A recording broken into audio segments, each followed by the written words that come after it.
अस्सलामुअलैकुम। प्रोग्राम जी स्पोर्ट्स के साथ मोहसिन मेहदी आपकी खिदमत में हाजिर है। जनूबी अफ्रीका और पाकिस्तान के दरमियान सीरीज़ का पहला T20 मैच आज कज़ाफ़ी स्टेडियम लाहौर में खेला गया और अब से खुशी देर कबल पाकिस्तान ने आपने देखा कि 3 रन से फतह पाली और जनूबी अफ्रीका टीम को यहाँ भी शिकस्त का सामना करना पड़ा। 3 मैचों की सीरीज़ थी, एक मैच पाकिस्तान ने अपने नाम कर लिया। बड़ी शानदार सेंचुरी अगर बात की जाए, मोहम्मद रिजवान ने पाकिस्तान की जानिब से पहले विकेट कीपर जो तीनों ही फॉर्मेट में सेंचुरी स्कोर कर चुके हैं। साथ साथ बॉलिंग ने, पाकिस्तानी बॉलिंग ने थोड़ा सा मैं समझता हूँ कि अच्छी या मज़ीद अच्छी कारकर्दगी दिखानी चाहिए थी, लेकिन जो लोग कह रहे थे कि जनूबी अफ्रीका की बी टीम है, सी टीम है, उन्होंने देख लिया कि उन्होंने टक्कर दी। जनूबी अफ्रीका टीम ने एक अच्छी क्रिकेट खेली, पाकिस्तान के बॉलर्स का अच्छे से मुकाबला किया और आखिर में हमने देखा कि मैच खासा दिलचस्प हो गया था। तो इसी पर बात करने के लिए आज हमारे साथ गेस्ट मौजूद होंगे, लेकिन सबसे पहले चलते हैं अपनी टॉप स्टोरीज़ की जानिब। पाकिस्तान ने जनूबी अफ्रीका को पहले T20 मैच में 3 रन से शिकस्त दे दी। मोहम्मद रिजवान को शानदार सेंचुरी स्कोर करने पर मैच का बेहतरीन खिलाड़ी करार दिया गया। साथ ही मोहम्मद रिजवान तीनों फॉर्मेट्स में सेंचुरी बनाने वाले दुनिया के दूसरे विकेट कीपर बैट्समैन बन गए। PSL का गाना सुना जो चाह रहे थे उस लेवल पर नहीं था। डॉक्टर फिरदौस आशिकावान। मैंने सुना है, लेकिन जो हम चाह रहे थे कि PSL को जिस लेवल पे उस गाने को होना चाहिए, क्योंकि इसको और बेहतर बनाया जा सकता था। PSL 6 के लिए टिकट्स की कीमतों में इजाफा होगा। bookme.com के CEO फैजान असलम। PSL की टिकटों की जो कीमतें हैं वो अभी हतमी फैसला जो है PCB की तरफ से आना है, लेकिन शायद मामूली सी कीमत शायद पहले से ज़्यादा हो। पाकिस्तान और जिम्बाब्वे क्रिकेट बोर्ड ने मुत्तफिका फैसले के बाद पाकिस्तान वुमेन्स टीम का दौरा जिम्बाब्वे खत्म करने का फैसला कर लिया। मिक्स्ड मार्शल आर्ट्स के मुकाबले में भारतीय खिलाड़ी को शिकस्त देने वाले कौमी हीरो अहमद मुश्तबा की DGSPR major general Babar Iftikhar से मुलाकात। सहरा चोलिस्तान में मोटर स्पोर्ट्स का मेला सज गया। इफ्तिताही रोज क्वालिफाइंग राउंड में साहबजादा सुल्तान सबसे आगे रहे, जबकि खवातीन ड्राइवर्स में सलमा मरवत पहले नंबर पर रहीं। पाकिस्तान स्पोर्ट्स बोर्ड ने अली अहमद को मुअत्तल कर दिया। FA कप फुटबॉल के क्वार्टर फाइनल मरहले में एवर्टन ने टाइटेनम को 4-5 गोल से शिकस्त दे दी। मैनचेस्टर सिटी और लेसेस्टर सिटी ने भी अगला मरहला सर कर लिया। और ऑस्ट्रेलियन ओपन में पहला बड़ा अपसेट, दफाई चैंपियन सोफिया इवेंट से बाहर हो गई।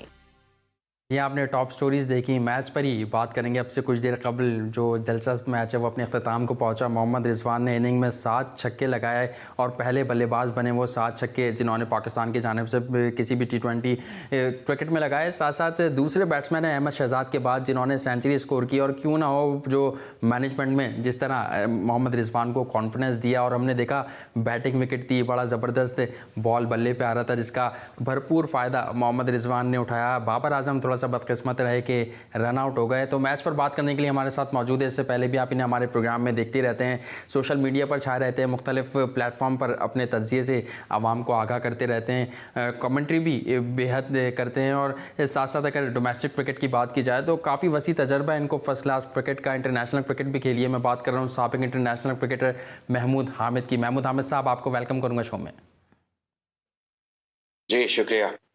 जी महमूद हामिद साहब, कैसा देखा सीरीज़ का पहला T20 मैच था? शानदार सेंचुरी भी स्कोर की और बाबर आजम ने जीत के साथ आगाज़ किया। पाकिस्तान टीम की अगर बात करें तो जैसे टेस्ट सीरीज़ में पाकिस्तान ने वाइट वॉश किया। अब आपको क्या लग रहा है कि आज के मैच में, वैसे तो हम 3 रन से जीते हैं, कैसे देखा आपने ओवरऑल मैच की अगर बात की जाए तो?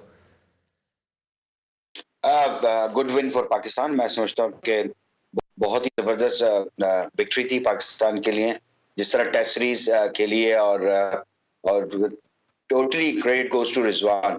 और रिजवान ने आज शो कर दिया है कि जितने भी क्रिटिक्स थे, जिन्होंने जितना भी पहले भी क्रिटिसाइज किया रिजवान के ऊपर, और उन्होंने इस चीज को मेरे ख्याल से बहुत पॉजिटिव लिया है कि वो हैं। तो उन्होंने टेस्ट मैच, जितना पिंडी का टेस्ट मैच सिंगल हैंडेड लेकर चले, क्योंकि के सेकंड थे, उसके बाद टेल एंडर के साथ एक अच्छी पार्टनरशिप की और कॉन्फिडेंस दिया और मैच को लेके गए और पाकिस्तान वो मैच जीता। इसी तरह आज भी इनिशियली जब बाबर रन आउट हो गए थे तो थोड़ा सा प्रेशर डेवलप जरूर हुआ होगा, जिस तरह रिजवान ने बात भी की थी।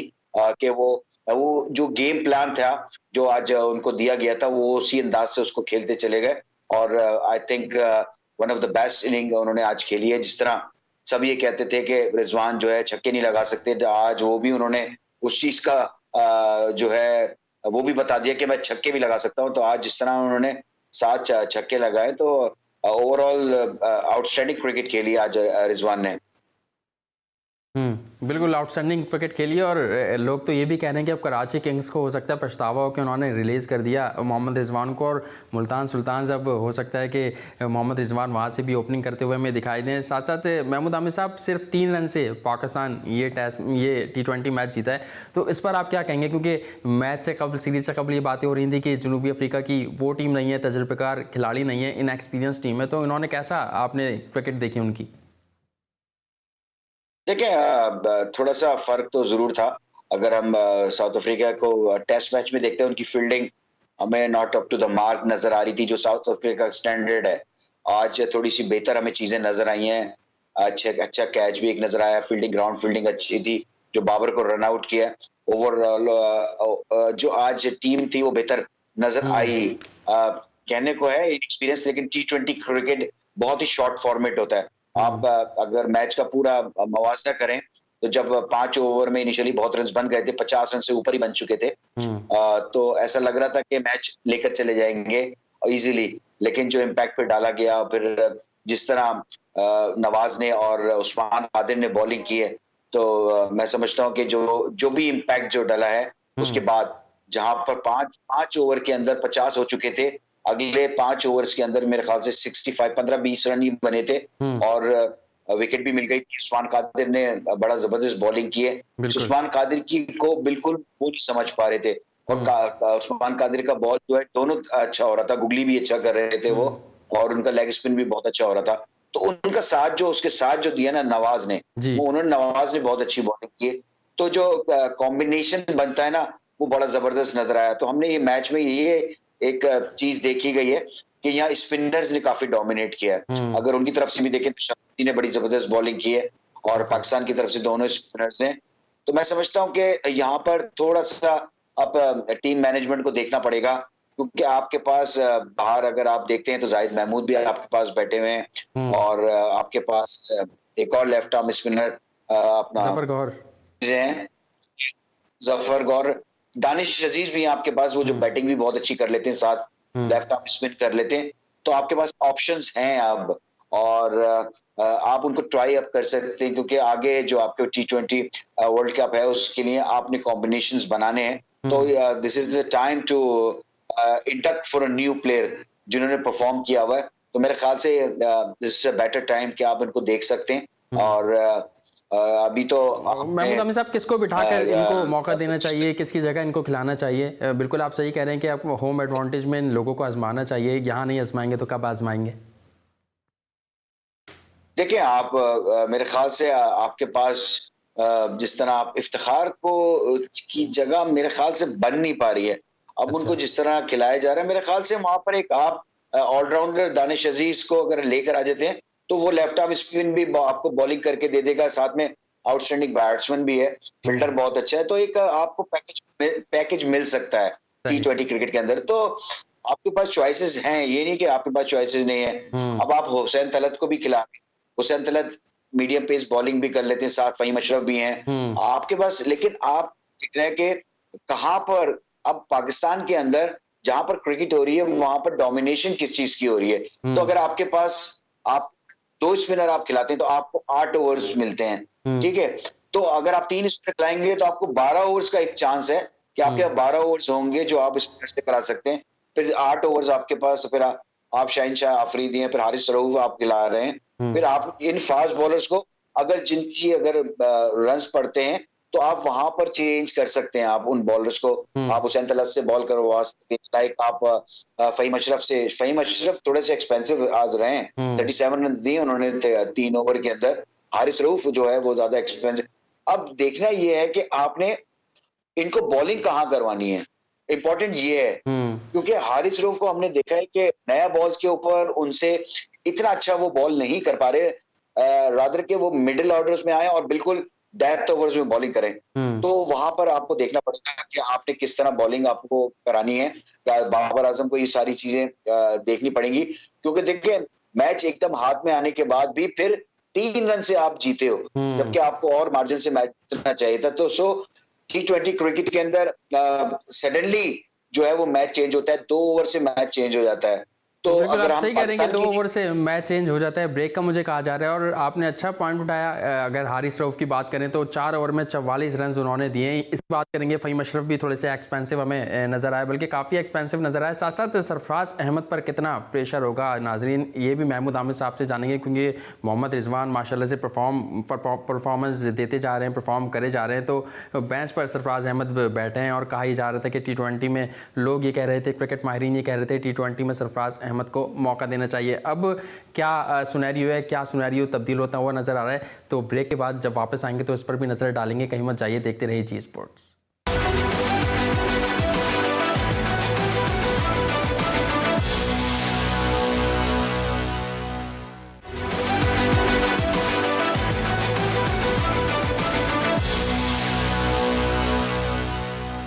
Welcome back after a short commercial break. और ब्रेक से कबल हम कुछ बात कर रहे थे आज के T20 के हवाले से, लेकिन T20 के बाद सेंचुरी मेकर मोहम्मद रिजवान ने गुफ्तगू की है, और उन्होंने क्या बातचीत की है, मुलाहिजा फरमाइए।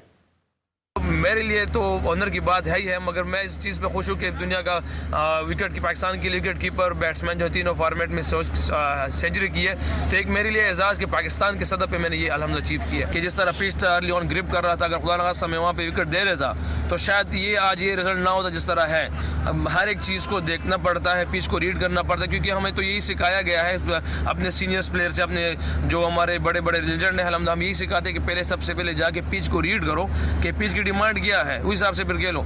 तो मैंने वही कोशिश की। ऊपर से आपको पता है कि हमारा वर्ल्ड क्लास प्लेयर अल्हम्दुलिल्लाह बाबर आजम जो है, बाबर भी पहले ओवर में रन आउट हो गए, तो आपको पता है फिर आपको लंबा लेके जाना पड़ रहा था। तो इसलिए मैंने अर्ली ऑन स्ट्राइक रेट इसी पे रखा हुआ था कि मैं विकेट ना दूँ। इस टाइम मेरे लिए इंपॉर्टेंट ये चीज़ है कि मैं गेम को लंबा ले जाऊँ, तो इसीलिए फिर वो अर्ली ऑन स्ट्राइक रेट कम था, अल्हम्दुलिल्लाह बाद में अल्लाह पाक ने कवर करवा दिया। देखिए जी, कंडीशन मुश्किल है, वाकई हम मानते हैं, मगर ये हमारे लिए सिर्फ नहीं है, दोनों टीमों के लिए है।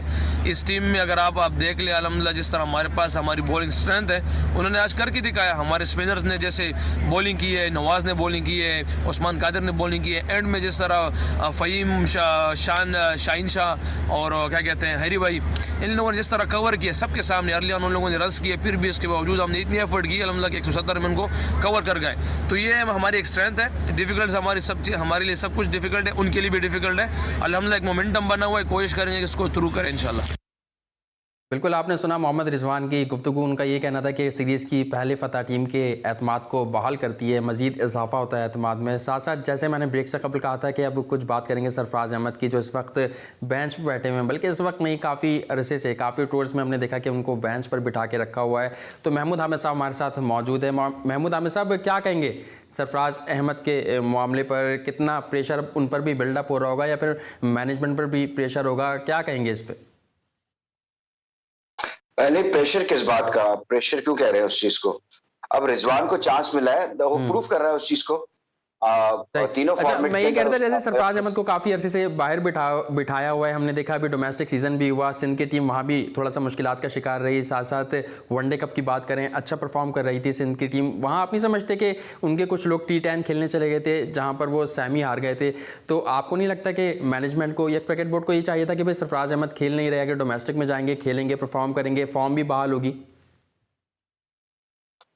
एब्सोल्युटली, हमेशा से बात ये होती है, मैं इस चीज का कायल हूं कि एक प्रूवन प्लेयर जिसने बड़ी परफॉर्मेंस की हुई हो पाकिस्तान के लिए, फॉर्मर कैप्टन आपका रहा हो, चैंपियंस ट्रॉफी उसने जीती हुई हो, और फिर वो बेंच प्लेयर नहीं हो सकता। अगर वो खेलता है, अगर वो 11 में है तो उसको टीम में होना चाहिए, अदरवाइज वो उसका काम नहीं बनता वहां पे। फिर आप किसी यंगस्टर्स को साथ रखें और उसको ग्रूम कर ले वहां पे, ज्यादा बेहतर मैं ये समझता हूं। तो आपने इंग्लैंड से अगर उठा के देख लें आप, सरफराज टीम के साथ हैं, न्यूजीलैंड में टीम के साथ हैं, खेल नहीं पा रहे बिल्कुल, वो मतलब लंच टाइम पे जाके प्रैक्टिस कर रहे हैं या प्रैक्टिस ही कर रहे हैं सिर्फ, और वो मैच नहीं खेल पा रहे। तो डोमेस्टिक सीजन यहाँ पर चल रहा था, फिर यहाँ पर वनडे कप चल रहा था, तो सरफराज क्रिकेट मैच खेलेंगे वहां का उनका कॉन्फिडेंस मेरे ख्याल से ज्यादा बहाल होगा, और वो अगर परफॉर्मेंस करते रहेंगे, जब उनकी जरूरत पड़ी टीम को तो वहां पर इंडक्शन होगी, तो वहां पर वो क्रिकेट खेल तो रहे होंगे। अब बेंच पे बैठ के नेट सिर्फ करके आप मैच खेलेंगे तो आपकी परफॉर्मेंस वैसे नहीं हो सकती। तो आपके लिए मैच ज्यादा इंपॉर्टेंट है कि या बेंच पे बैठना? तो मैं समझता हूँ ये चीजें, बहुत सारी चीजें लोगों को समझनी चाहिए। और मैं समझता हूँ कि चीफ सिलेक्टर को भी ये बात, वसीम को मेरी मतलब एक बरादराना राय होगी कि भाई आप प्लेयर को साथ लेकर चलें जिसको आप खिला रहे हैं। सीनियर प्लेयर की बात कर रहा हूं मैं, वरना आप यंगस्टर्स को यहाँ पर ग्रूम कर सकते थे। आप यहाँ पर आप आजम को रख सकते थे, वहां पर वो टीम के साथ रहता, वहां टीम में जेल हो सकता था। वो जिस तरह की उसकी आजम का वो कह रहे थे कि जिस तरह फिटनेस के पे थोड़ा सा और उनको काम करना पड़ेगा, और फिर उन्होंने ये भी कहा कि पाकिस्तान सुपर लीग में उनको हम देखेंगे कि हमारी आई में वो हैं। नहीं ठीक है, काम तो डेफिनेटली फिटनेस, अगर आपने उसकी अगर आप उसकी फिगर की बात करें वो डिफरेंट चीज है। मैं ये कहता हूँ फिटनेस, व्हाट्स फिटनेस? फिटनेस ये नहीं है कि आप स्लिम नजर आ रहे हो, आप बड़े अच्छे खूबसूरत नजर आ रहे हो, ग्राउंड में आप लथार्जिक हो। आपकी जो आप ग्राउंड के अंदर फिटनेस चाहिए वो मेरे ख्याल से आजम के अंदर है। अगर आप उसकी वनडे की परफॉर्मेंस देखें, उसकी कीपिंग देखें, आउटस्टैंडिंग कीपिंग की है उसने, कोई उसको अच्छी चीज नजर नहीं आई। बैटिंग में अगर वो सिंगल्स बड़े आराम से लेता है, डबल्स बड़े अच्छे भाग रहा होता है, ये फिटनेस होती है। फिटनेस ये नहीं है कि आप नजर अच्छे आ रहे हो, ग्राउंड के अंदर आपके पास से गेंद निकल जाए, आपके सीधे हाथ से राइट से गेंद निकल जाए, तो ये फिटनेस थोड़ी हुई।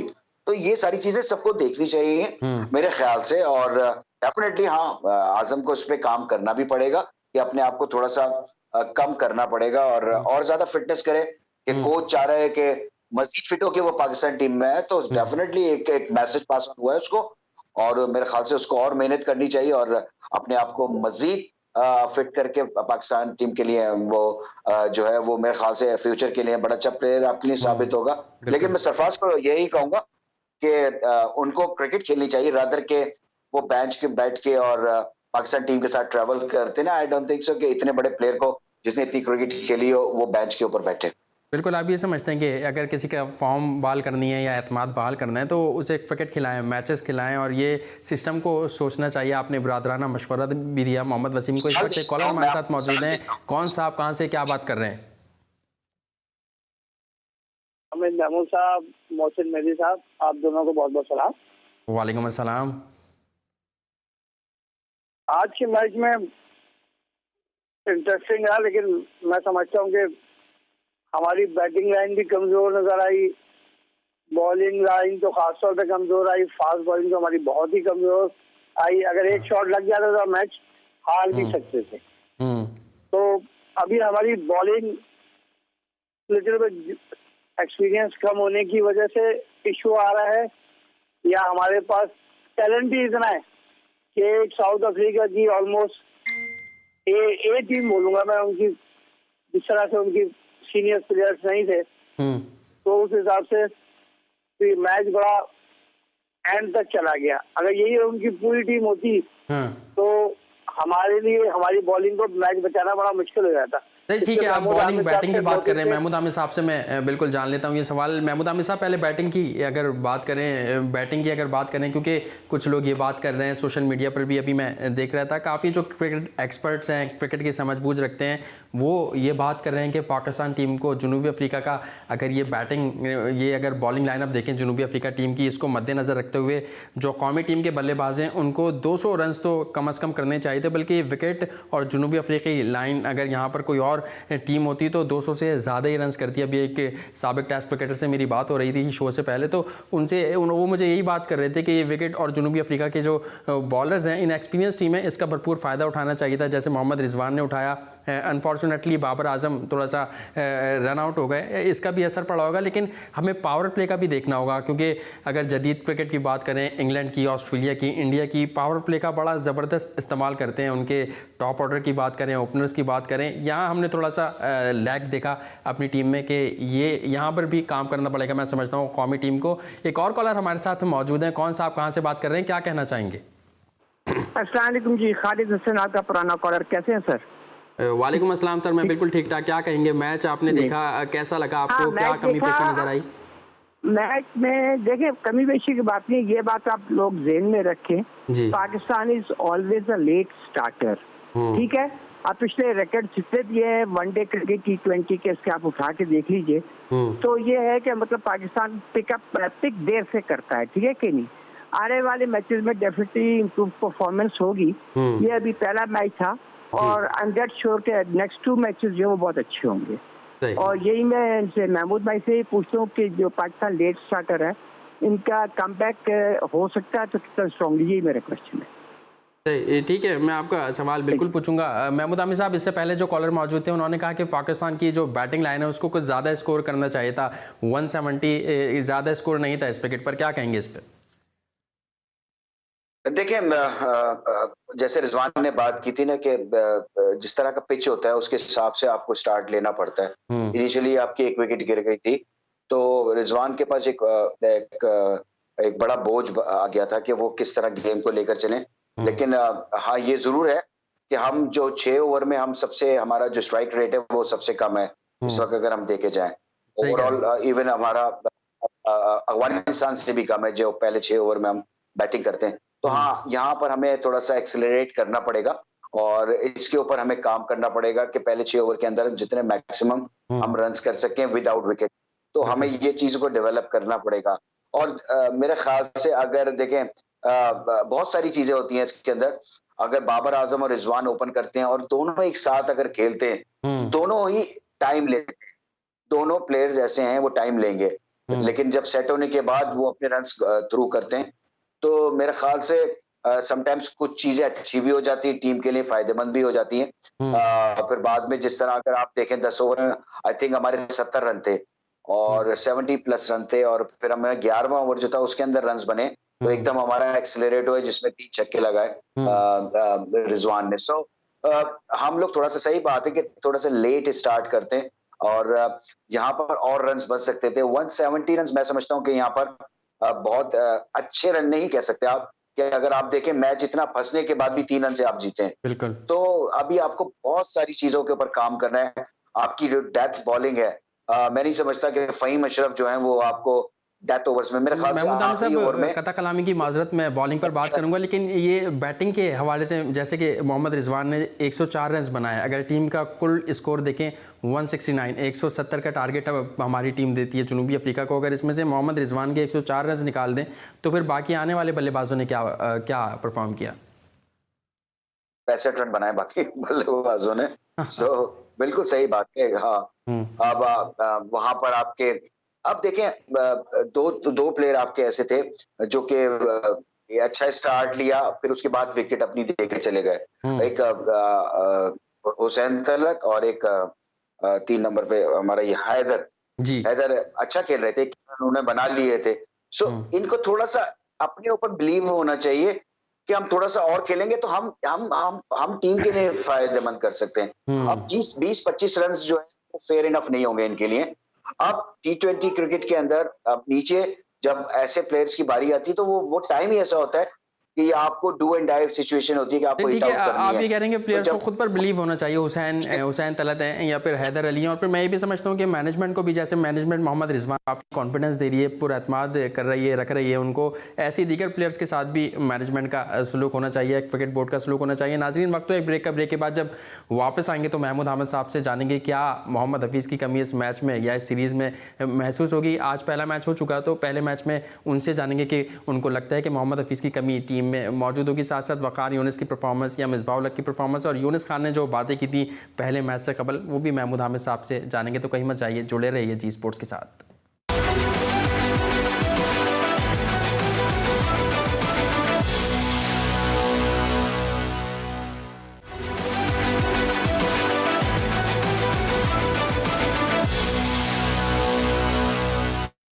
जी स्पोर्ट्स में एक बार फिर खुश आमदीद। कुछ बात करेंगे आज बॉलर्स के हवाले से। हारिस रऊफ की जिस तरह हमने बात की कि 4 ओवर में 44 रन दिए, फ़हीम अशरफ काफ़ी एक्सपेंसिव रहे, तो महमूद आमिर साहब साबिक इंटरनेशनल क्रिकेटर हमारे साथ मौजूद हैं। महमूद आमिर साहब, ब्रेक से कबल आप कुछ बात कर रहे थे बॉलर्स के हवाले से, तो कैसा देखा आपने? और फिर हमारे कॉलर ने भी सवाल किया था कि हमारी बॉलिंग इतनी अच्छी नज़र नहीं आई हमें।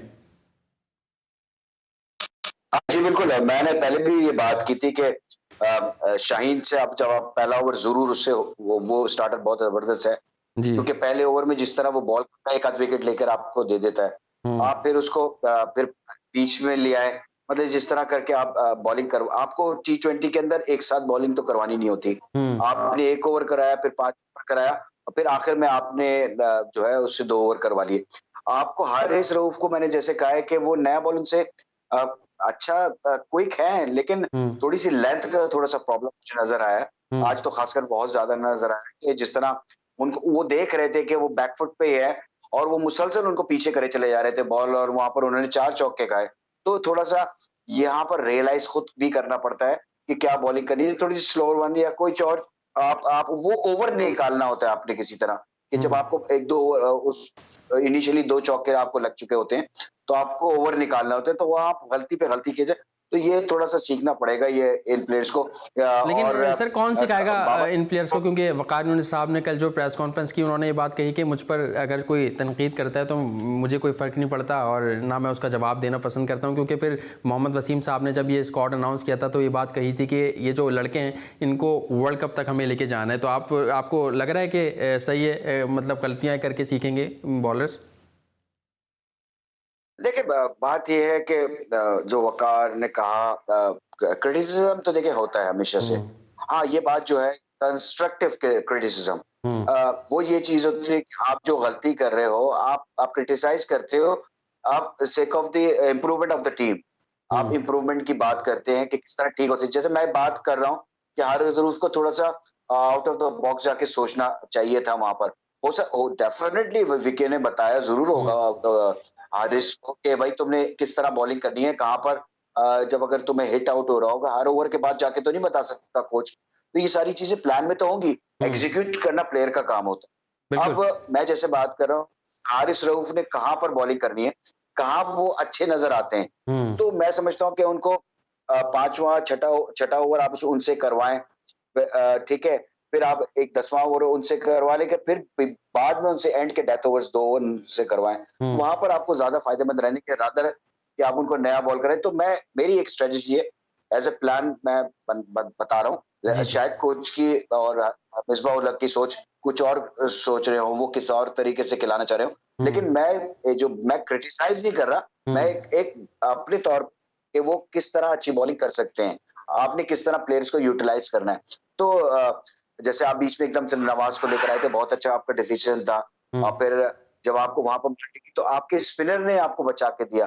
तो आपको रियलाइज कर लेना चाहिए कि आपके स्पिनर्स ही आपको ये आपको निकाल के देंगे। तो आपके पास अगले मैचों के लिए जो आपके पास प्लेयर्स बैठे हुए हैं उसमें आप इंडक्शन कर सकते हैं कि आप एक लेफ्ट आर्म स्पिनर ऑलराउंडर खिला सकते हैं, जाहिर 2 लेग स्पिनर के साथ भी आप जा सकते हैं। अगर आप एक और बीच में से अगर आप ड्रॉप करें हुसैन तलत में से या फहीम अशरफ को आप ऊपर ले आए, हुसैन तलत को आप ऊपर खिला रहे हैं और बहुत बहुत चांस है हुसैन तलत को, लेकिन वो इम्प्रेसिव इंटरनेशनल क्रिकेट में वो इतना जो है वो नजर नहीं आ रहे। ग्रूमिंग प्लेयर है, अच्छी परफॉर्मेंस की है उन्होंने डोमेस्टिक, ये इम्प्रूव अच्छा, कर जाएंगे। हसन अली मुझे कैसा लगता है ऑप्शन कि है? हमने देखा अभी T20 क्रिकेट की अगर मैं बात करूं तो आपसे ये जानना चाहूंगा कि हसन अली कैसा ऑप्शन है, क्योंकि टेस्ट क्रिकेट में टेस्ट सीरीज में तो बड़ी शानदार उनकी कारकर्दगी रही है और कमबैक उन्होंने बड़ा जबरदस्त किया अपना।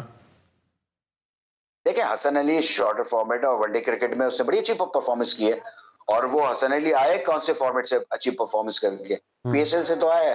तो हसन अली तो आपके पास बेस्ट चॉइस है लेकिन मेरे ख्याल से अब प्लेयर्स का वर्कलोड भी देखा जा रहा है कि किस प्लेयर्स को कितना कितना वर्क कराना है।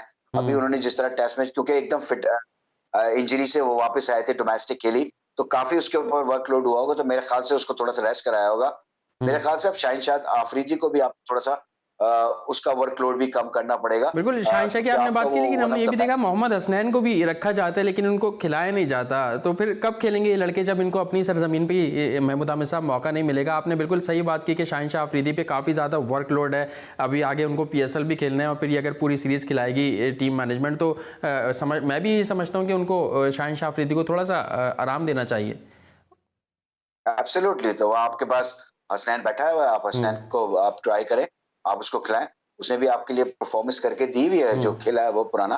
और मैं ये जो कह रहा हूँ ये थोड़ा सा मुश्किल जरूर होता है, लेकिन आपको करना पड़ेगा ये, क्योंकि अगर आपका ये मेन प्लेयर खुदा ना खास्ता इंजर्ड हो जाता है। अभी 10 मैचेस जो हैं वो PSL के भी हैं, बिल्कुल। अभी ये बहुत तो ये सारी चीजें कोचेस को सोचनी पड़ेंगी कि हमने प्लेयर्स को किस तरह यूटिलाइज करना है, कहाँ पर हमने खिलाना है, कहाँ पर रेस्ट देना है। आप सीरीज जीत जाते हैं, आप तीसरा मैच किसी और को खिला सकते हैं, आप 2 लेग स्पिनरों के साथ जा सकते हैं। आप जब ये वाली ऐसी सीरीज होती है तो आप अपने बड़े टूर्नामेंट के लिए अपने कॉम्बिनेशन को सेटल कर रहे होते हैं कि किस कॉम्बिनेशन के साथ हम जा सकते हैं। तो इसमें कोई बुराई नहीं है कि 2 लेग स्पिनर आप खिला लें।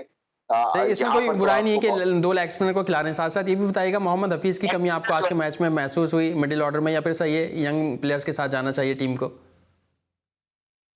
देखिए, हफीज के कमी की बात इस तरह है कि हफीज बहुत अच्छी परफॉर्मेंस कर रहे थे और नो डाउट उन्होंने जिस तरह इंग्लैंड में खेला, उसके बाद उन्होंने न्यूजीलैंड में जिस तरह इनिंग खेली, तो कमी तो नजर आती है। ज़्यादा सीनियर प्लेयर है, जिस तरह अपने आप को उसने वापस लेकर आया, इतना प्रेशर में वापस उसने लेकर आया और किया है, तो हफीज की तो डेफिनेटली कमी आपको नजर आती है मिडिल ऑर्डर के अंदर। और हफीज अगर अच्छा ये भी बताइएगा, साथ साथ टाइम हमारे पास कम है, दूसरा T20 है उसमें पाकिस्तान टीम को कोई तब्दीली करनी चाहिए या फिर सेम टीम के साथ जाना चाहिए?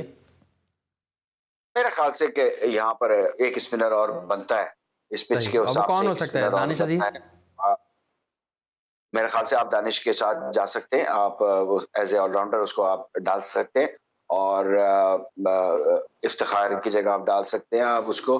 खुर्शीद शाह को थोड़ा सा ऊपर, आप उसकी बैटिंग ऊपर आ जाएगी, क्योंकि मेरे ख्याल से दानिश अगर उस नंबर पे खेलेगा तो ज्यादा फायदेमंद भी होगा और आपके पास एक ऑप्शन बॉलिंग का भी आ जाएगा।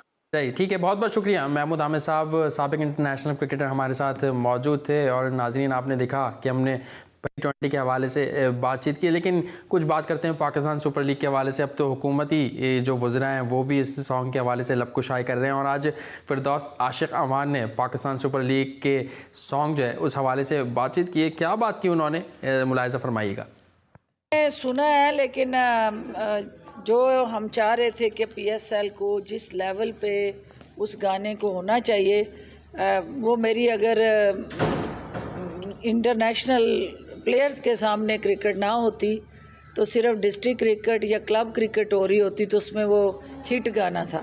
लेकिन जब उसके अंदर कुछ ऐसी चीज़ें हैं, नसीबो लाल तो हमारा कीमती लाल है, तो वो लाल जो है उसको हमने नगीना बनाते हुए एक अच्छी तरह से कौम की आवाज़ बना के पेश करना है। तो मैं समझती हूँ कि इसको और बेहतर बनाया जा सकता था। बहरहाल एक अच्छी एफर्ट है। सही, ठीक है, आपने देखा और फिरदौस आशिक अवान ने भी लबकुशाई की, उनको भी पाकिस्तान सुपर लीग का ये सॉन्ग पसंद नहीं आया। साथ साथ पाकिस्तान सुपर लीग की बात हो ही रही है तो टिकट्स का आज आपको एक अपडेट दें। जो bookme.com बुकमी PK जो वेबसाइट है उसके CEO ने कुछ बात की है, और उन्होंने क्या बात की है वो भी आप मुलाहिज़ा फरमाइएगा। PSL की टिकटों की जो कीमतें हैं वो अभी हतमी फैसला जो है वो PCB की तरफ से आना है, लेकिन शायद मामूली सी कीमत शायद पहले से ज़्यादा हो। उम्मीद कर रहे हैं कि हमें आज या कल में इंशाल्लाह जो है वो हतमी जो है वो कीमतों के हवाले से ऐलान PCB की तरफ से कर दिया जाएगा, और जैसे ही वो होता है इंशाल्लाह हमारी पूरी कोशिश होगी कि जल्दी से जल्दी वो टिकट्स bookme.pk पे अवेलेबल हों। सो इस दफ़ा PCB ने जितने भी अपना जो इंक्लोजर्स हैं उनमें सोशल डिस्टेंसिंग को इम्प्लीमेंट करवाया हुआ है, लेकिन कुछ मखसूस इंक्लोजर जो हैं वो फैमिली के लिए डिफ़ाइन कर दिए जाएंगे, जहाँ पे फैमिलीज़ एक साथ इकट्ठे बैठ के मैच देख सकेंगी। अगर फैमिली में 4 या 5 लोग हैं तो वो 4 या 5 लोग इकट्ठे जो है वो बैठ सकेंगे और मैच को एंजॉय कर सकेंगे। अलबत्ता उनसे कुछ सीट्स का फासला जो है वो बिल्कुल 2 या 3 सीट्स के फासले पे दूसरी फैमिली जो है वो बैठी होगी, ताकि सोशल डिस्टेंसिंग को मेंटेन किया जा सके। लेकिन ये जो मखसूस इंक्लोजर्स हैं इनका ऐलान PCB जो है वो बाद में करेगा। अलबत्ता जो बाकी इंक्लोजर्स हैं उनके अंदर सोशल डिस्टेंसिंग का हर एक के लिए इम्प्लीमेंट होगा, यानी कि आप अगर बाकी किसी भी इंक्लोजर में बैठेंगे तो एक सीट के साथ 3 नशिस्तों का जो है वो फासला वो होगा, और ये सीट प्लान जो है वो आपको bookme.pk पर बड़ा वाज़े करके दिखाया जा रहा होगा। बिल्कुल bookme.pk के CEO फैज़ान असलम ने तमाम तर चीज़ें, तमाम तर जो लोग टिकट हासिल करना चाहते हैं, और ये भी उन्होंने बता दिया कि थोड़ी सी कीमतें ज़्यादा होंगी पिछले साल के मुताबिक। तो यकीनन आपको आज का हमारे एपिसोड पसंद आया होगा। इसी के साथ साथ सैयद मोहसिन मेहदी और जी स्पोर्ट्स की पूरी टीम को इजाज़त दीजिए। अपना ख्याल रखिएगा। आपसे एक बार फिर अगले हफ्ते मुलाकात होगी। अल्लाह हाफ़िज़।